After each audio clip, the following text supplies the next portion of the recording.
کا نام لیتا ہوں، آپ دل کی تختی پہ ان کے نام لکھ لیں۔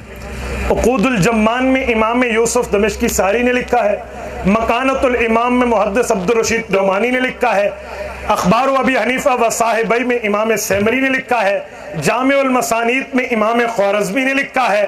ان تمام احباب کی میں کتابوں کا خلاصہ دے رہا ہوں۔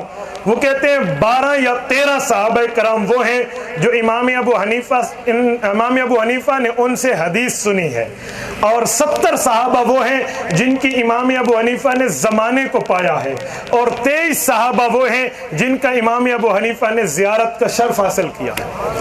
نمبر 1 حضرت انس بن مالک، پیغمبر کے صحابی، امام ابو حنیفہ کے استاد۔ نمبر 2 حضرت عبداللہ بن انیس، پیغمبر کے صحابی، امام ابو حنیفہ کے استاد۔ نمبر 3 حضرت عبداللہ بن ابی حبیبہ، پیغمبر کے صحابی، امام ابو حنیفہ کے استاد۔ نمبر 4 عبداللہ بن حارث بن جزء الزبیدی، حضور پاک کے صحابی، امام ابو حنیفہ کے استاد۔ نمبر 5 حضرت صدی بن عجلان، پیغمبر کے صحابی، امام ابو حنیفہ کے استاد۔ نمبر 6 حضرت ابو امامہ باہلی الشامی، پیغمبر کے صحابی، امام ابو حنیفہ کے استاد۔ نمبر 7 حضرت جابر بن عبداللہ، پیغمبر کے صحابی، امام ابو حنیفہ کے استاد۔ نمبر 8 ابو طفیل عامر بن واصلہ، پیغمبر کے صحابی، امام ابو حنیفہ کے استاد۔ نمبر 9 حضرت سہل بن سعد الساعدی المدنی الانصاری، پیغمبر کے صحابی،